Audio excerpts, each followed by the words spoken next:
Pwede, 1.4 kasi yung ating rim na gulong, pina-tubeless natin. Pumili tayo ng tubeless na gulong. Yung ano po kasi, So, kailangan siya ng tatawag to is airlock para siya hindi sumingaw yung hangin na kinakabit ni brother. Tapos palalagyan natin ng sealant kasi hindi pwede yung walang sealant. Pag hindi walang sealant yan, sisingaw pa rin yan. So, nakatubeless tayong gulong 110 by 17, 110/80 by 17. Tapos ito ang ating rim. Yan, bumili tayo ng airlock. Yung airlock is 220. Tapos sealant. Goods na yan mamaya. Ito yan guys, nakakabit sa ating YTX na motor. Yan. Yung ating Pantra. So si Pantra, nakatubeless na yung likuran niya. Yung harapan, okay pa naman siya eh. Makapal pa. Yung likod lang pinagtan ko kasi kalbo na. Kalbo na. Parang may-ari, kalbo na rin. Alright. Brother, langis ang brother na kayo mo? ilagay ko para lumapat. Meron pa, ito-tubeless na. Akala ko para dumulas eh.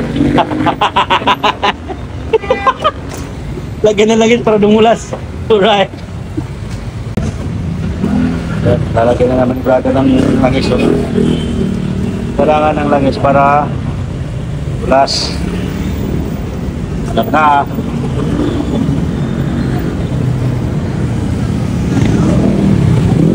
Quick tires guys, ang gulong natin, quick tires 110 by 80 by 17.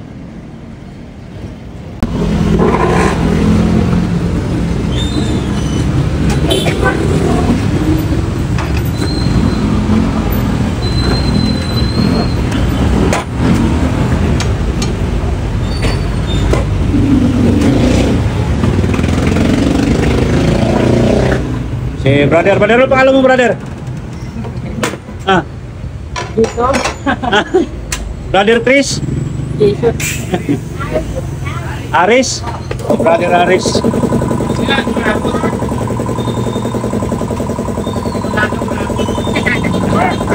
Uragon? Halata ko nga eh. Halata ko nga, Uragon nga eh. Sabi ko, Bicolano to kasi salita pa lang eh. Dito tayo guys sa ano, next cycle sa may 10th Avenue. Ayan, lalagyan nyo na ngayon ng sealant. Ay kabit nyo yung gulong sa rim. Hangin na yan. May hangin na yan? Tubeless na yan. Lalagyan ko na lang ito. Tapos saka mo lang ilalagay yung ano? Ilalagay yung sealant. Yung uno ayun. Ah. Hindi natin lalagay ito. Saka mo siya ilalagay dyan. At mas mahirap lagyan ng ano? May hangin. Hindi kailangan walang hangin eh. Mahirap lagyan ng sealant ang mga ganito.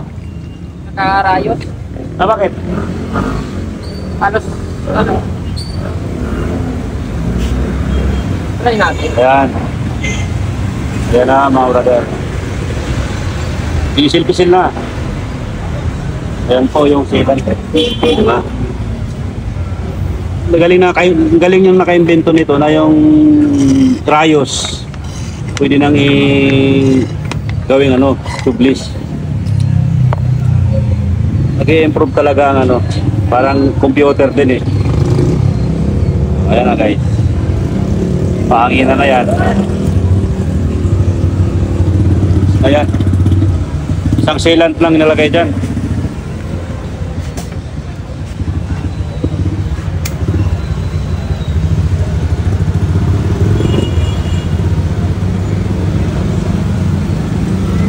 Si Brother Ares ng ano, Bicol. Uragon. Sa Bisaya, iba ibig sabihin ng mga Uragon sa Bisaya.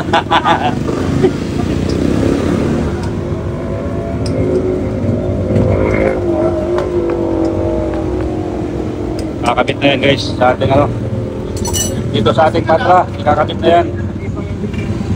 Dati interior lang, ngayon pwede na nating gawing tubeless yung ating ano, Rayos na rim. Dati mags lang ang pwedeng i-tubeless, ngayon Kahit pati kahit nakarayos ka, pwede mo na ipag-showcase. Galog-galog para ano, kumalat yung ano. Silan.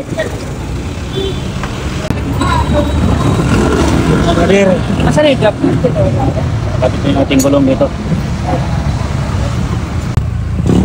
Hirap dito sa Manila. Maganda pa rin probinsya. Mabilis nga lang pera dito. Okay naman dito, basta may malakas-akas ka pa. Mabilis ang pera dito eh. Pero pag wala ay pag ano. Sa probinsya, masipag ka lang, okay doon. Kapit na yung ating gulong, guys.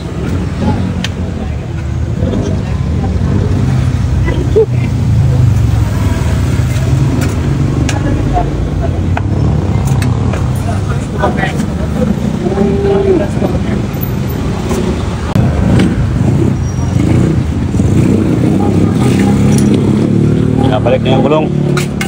Ito lang ang mahirap ilagay dyan eh.